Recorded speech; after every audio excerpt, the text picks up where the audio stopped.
Hello, all of you. Today we are going to start our new chapter, internal trade. So, I think all of you are knowing a bit about the internal trade. So, what is internal trade? Internal trade simply means buying and selling of goods within the geographical limit of a country or a nation. And this internal trade, it is also known as home trade or inland trade or domestic trade. And few features of internal trade are payments are made in national home currency. If it is India, it is rupee. If it is US, it is dollar, in that way. And internal trade, they are free from any type of custom duty or import duty, as the goods are the part of the domestic production which are meant for only domestic consumption. And internal trade aims at equitable distribution of goods within a nation speedily at reasonable cost, because in internal trade government makes sure that each and every part of the country where there is a demand of any particular goods and services, it will make them available to that part as early as possible, and that too at a reasonable cost. Now, in the type of internal trade, we are having two types: wholesale trade and retail trade. So, I think all of you are knowing what is wholesale trade. So, wholesale trade simply refers to buying and selling of goods and services in large quantity for the purpose of resale. So, generally, those who are the wholesaler, they purchases goods in bulk from the producer or the manufacturer, and then they sold relatively in smaller quantities to the retailer. And the trader who deal in wholesale trade, they are known as wholesale traders. And wholesaler, they buys good directly from the manufacturer. Therefore, the wholesaler is an important link between the manufacturer and retailer.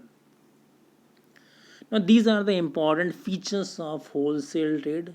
So, we are knowing that this trade provide link between the manufacturer and the retailer, because there is no direct dealing between the manufacturer and the consumer, because goods are first sent to wholesaler and from wholesaler to the retailer and then retailer to the consumer.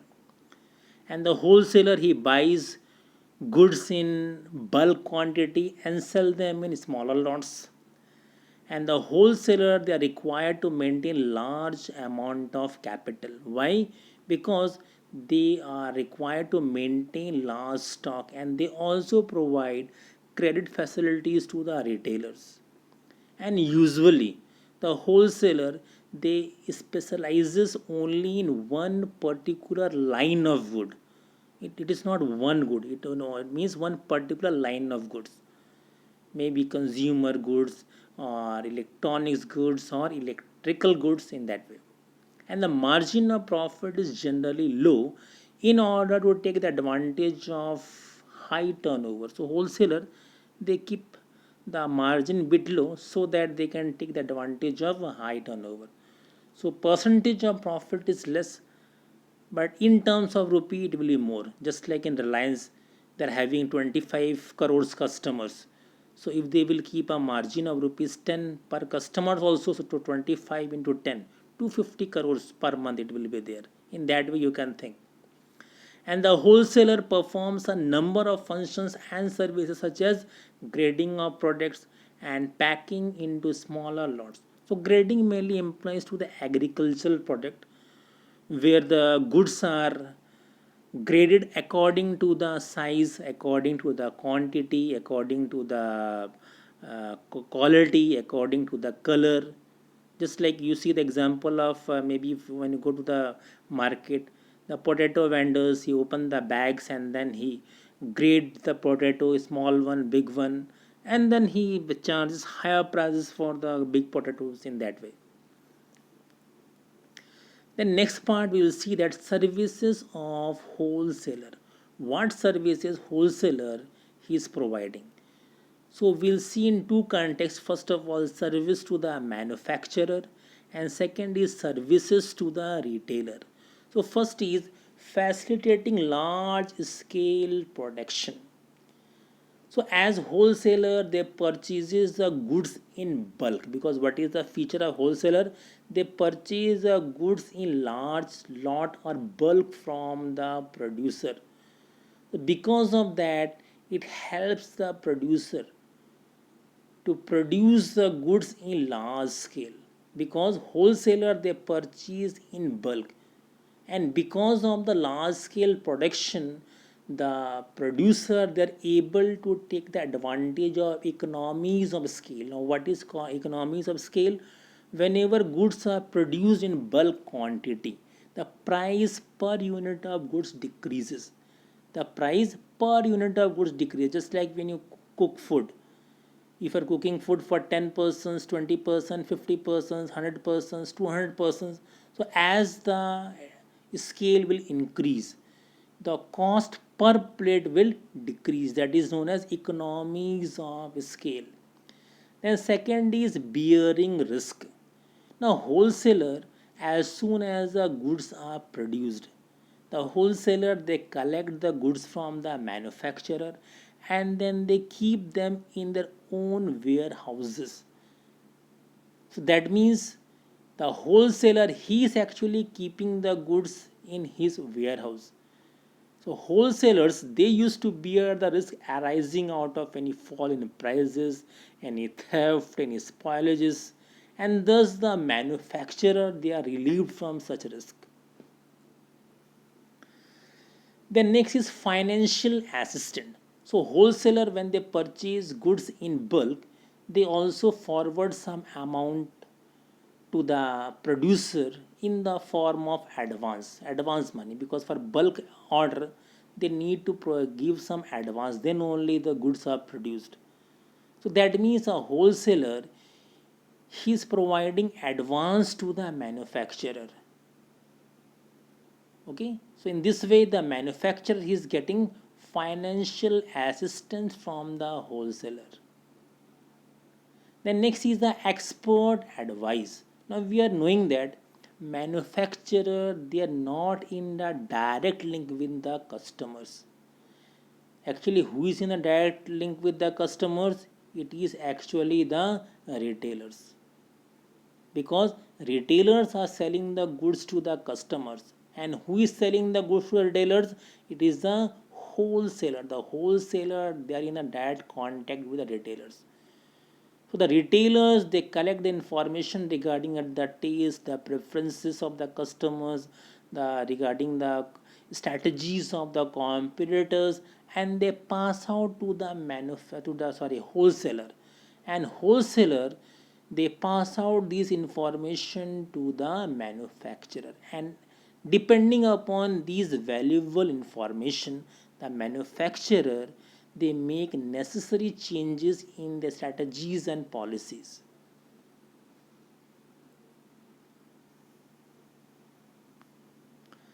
Then next is help in marketing function.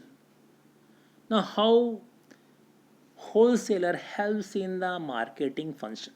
Now see, manufacturer they are not selling the goods directly.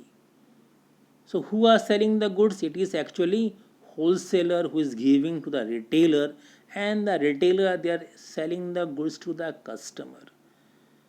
So that means manufacturer they don't have to focus or concentrate more on the selling of the goods, because as far as the marketing, that means advertisement, selling, distribution, it is mainly done by the wholesaler on behalf of the manufacturer. So that means the manufacturer is relieved from this marketing of the goods job, and they can focus or concentrate more on the production activity. So freely they can focus on the production activity, because it is a wholesaler who used to take care of the sale of the goods through retailers. Then last one is facilitate continuity. So how the wholesaler facilitate continuity? Because as soon as the goods are produced, the goods are purchased by the wholesaler, and then these goods are taken by the wholesaler to their warehouse. So it facilitates continuity. Means goods are produced, again wholesaler are taking to the warehouse, again they are producing, again they are taken to the warehouse. That means goods are not stocked near the manufacturer. Manufacturer, it is, don't have to stock the goods, because goods are taken by whom? It is taken by the wholesaler. They used to store the goods. So it relieves the manufacturer from the storing problems, because as soon as the goods are produced, okay, they are purchased by the wholesaler. Because one thing you have to keep in mind, that on the order of the wholesaler the goods are produced. Because earlier point we have read, the wholesaler they advance to the manufacturer, and then accordingly the manufacturer they used to produce the goods. That's why as soon as the goods are produced, it is purchased by the wholesaler, and it is stored by the wholesaler in their warehouses. So the manufacturer they are relieved from the storing problems.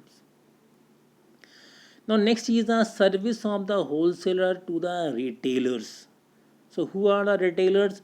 So they are the traders who purchase in bulk quantity from the wholesaler, and they used to sell in a small lots or very small lots to the consumers.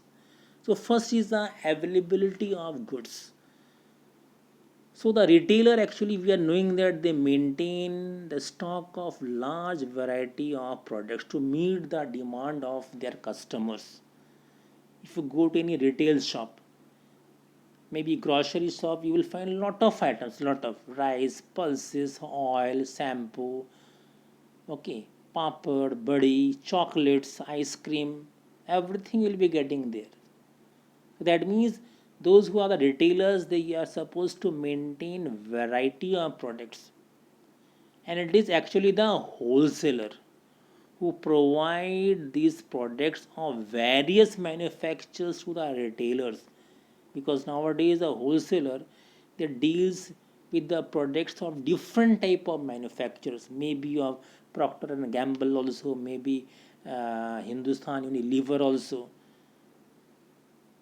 So they used to maintain, they used to take the agency of various manufacturers, and thus it saves in keeping large quantity of goods of each product as far as the retailer is concerned. So the retailer they don't have to keep the large quantity of all the products, because they are getting all the products by, with the help of the wholesaler, because the wholesaler provides the product of various manufacturers to the retailers. Then next is the marketing support. So wholesaler also undertake advertisement and other marketing function to induce the customer to purchase the goods. Whenever you're talking about retail outlets or hoardings, pamphlets, leaflets, so most of the expenses are done by the wholesaler, because it induces the customer to purchase the goods. And if the goods will be sold in the market quickly and rapidly, the ultimate benefit will be taken by the wholesaler only, because he is actually selling the goods, but he is not selling the goods directly. Who is selling his goods? The retailer is selling the goods. So that's why the wholesaler they undertake the advertisement and other marketing function. And this advertising and marketing function, it also helps in introducing new products in the market. It helps in increasing the demand of new products in the market. The next is a grant of credit. So wholesaler, most of the wholesaler, whenever they sell the goods to the retailer, the goods are sold on credit, उधार में बिकता ज़्यादातर. So it enables a retailer to manage their business with less working capital. So that's why the retailer they don't have to maintain large working capital. Working capital means capital which is required for maintaining day to day operation of the business. So here what retailers are doing, they are purchasing goods on credit, then they are selling it, and then whatever cash they are getting from that cash they are again paying to the wholesalers. So the retailers are relieved from maintaining large working capital. The next is the specialized knowledge. So wholesaler specializes in a particular line of product, and they are having expert knowledge of the market condition relating to that particular product. So they pass on the benefit of this their specialized knowledge to the retailer regarding new products, their uses, quality, prices, and they may also advise on setup of retail outlet. In their counter, you see many of the retailers this they set up a retail outlet of a particular product, which is also set up by the wholesaler, maybe Santur soap or Lux. In case of mobile, maybe Oppo. The Chinese they are promoting in that way by setting retail outlet. They give the money. Okay. Then last one is the risk sharing. So how wholesaler is again sharing the risk of the retailer, because retailer purchases goods from wholesaler in smaller quantities and that too on credit.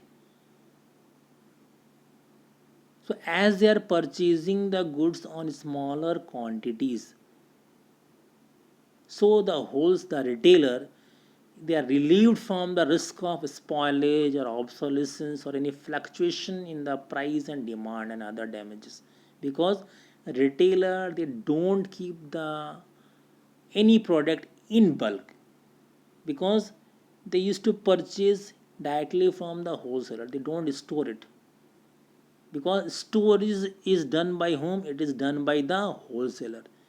So that means they are bearing the risk on the behalf of the manufacturer also. They are bearing the risk on the behalf of the retailer also.